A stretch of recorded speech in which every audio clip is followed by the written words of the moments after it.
नमस्कार मित्रों, मैं अरुण मिश्रा फिर से आप सबके समक्ष। यह बात एक सरकारी बस सेवा में कार्यरत एक परिचालक के जीवन से संबंधित है।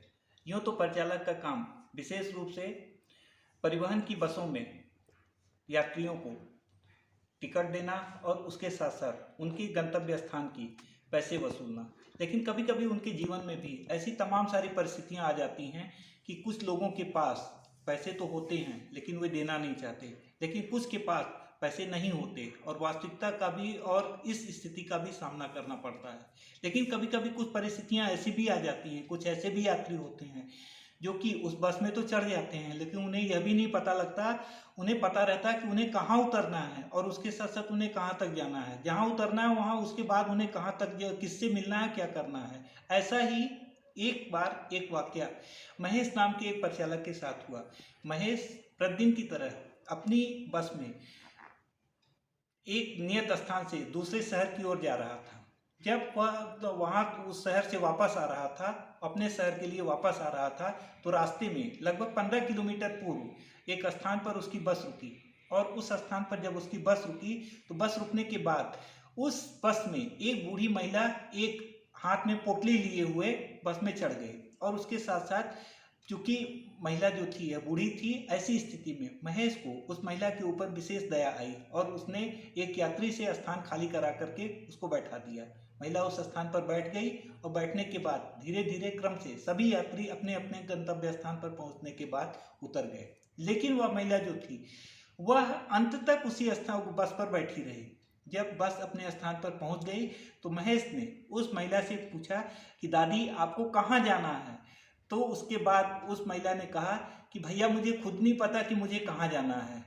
तब उसके बाद महेश ने झुंझला करके कहा अब आप यहाँ उतर जाएं और उसके साथ साथ बस अब इससे आगे नहीं जाएगी और उसके साथ साथ मुझे मजबूर होकर के इस बस के सभी दरवाजे और खिड़कियों को बंद करना पड़ेगा और आपको उतारना पड़ेगा।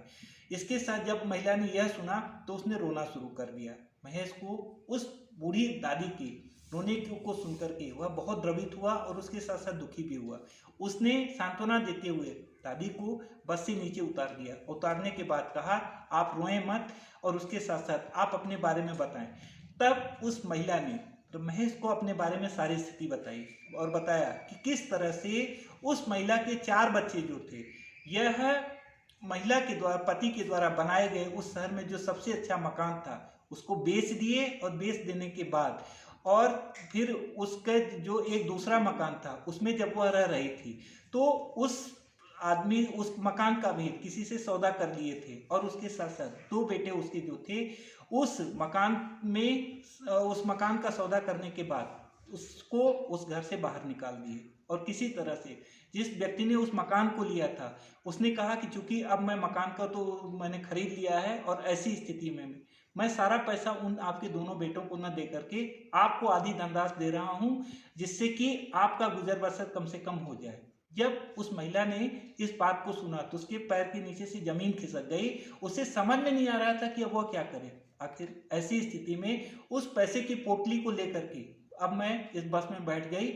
और सोचा कि कहीं न कहीं ईश्वर हैं, कोई ना कोई रास्ता अवश्य मिलेगा। महेश को जब यह बात पता लगी तो वह बहुत अधिक दुखी हुआ और दुखी होने के बाद उसने कहा ठीक है माँ जी, आप परेशान न हो, आपका इस दुनिया में कोई नहीं है, मैं आपका बेटा हूँ, आप मेरे घर चलें, मुझसे जितनी आपकी सेवा हो सकेगी मैं आपकी सेवा करूँगा। इतना कहने के बाद उस महिला को लेकर के वह अपने घर पहुँचा। घर पर पहुँचने के बाद जब उसकी महेश की पत्नी ने उस बूढ़ी दादी को देखा तो वह बुरी तरह से सुलग गई और उसके साथ साथ किसी भी कीमत पर उस महिला को अपने घर में रखने के लिए तैयार नहीं हुई।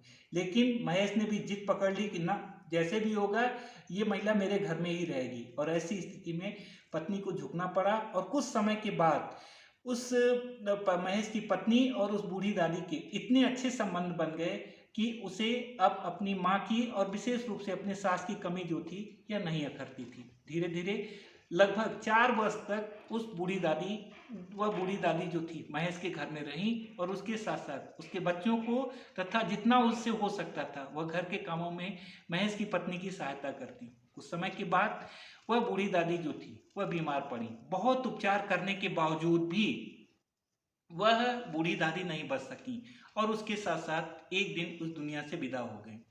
लेकिन महेश ने ईमानदारी यह की थी कि बूढ़ी दादी की जो पुतली थी उसको लेकर के एक संदूक में रख दिया था और रखने के बाद उसमें ताला लगा करके उसको बंद कर दिया था तथा उसके साथ साथ अपनी पत्नी को भी नहीं बताया कि इसमें क्या है क्या नहीं है। जब वह महिला मर गई तो उसके बाद एक दिन महेश ने अपने पत्नी से कहा कि जाकर के संदूक खोलो और देखो उस पोटली में क्या है। और उसके बाद जब महिला ने उस पोटली संदूक को खोला और खोलने के बाद उस पोटली को खोला तो उसमें 10 लाख रुपए पड़े हुए थे। यह देख करके महेश की पत्नी और विशेष रूप से महेश की आंखें खुली की खुली रह गई, क्योंकि उन्हें विश्वास नहीं था कि यह महिला जो है अपने अंतिम अवस्था में 10 लाख रुपए लेकर के यह टहल रही थी। यह तो अच्छा हुआ कि वह मेरे हाथों लग गई और उसके साथ साथ कम से कम 4 साल तक अपने वह जीवन में वह कम से कम सुख से रही और उसके साथ साथ उसके पैसे बचे रहे। और उसके साथ साथ महेश ने भी यह तय किया कि बूढ़ी दादी का यह जो पैसा है वह उसे अपने उपयोग में न लेगा, बल्कि उसके साथ साथ उसके नाम से एक अनाथालय खुलवाया, जहां पर कि बूढ़ी दादी की तरह से और भी तमाम प्रकार की बेसहारा और उसके साथ साथ अन्य महिलाएं आकर के अपना जीवन यापन कर सकें।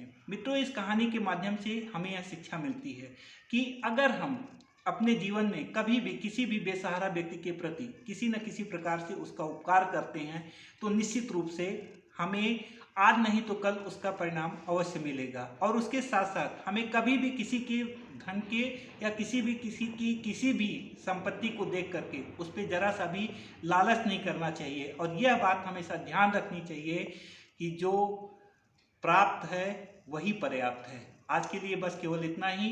कल एक नई कहानी के साथ हम आपके समक्ष प्रस्तुत होंगे।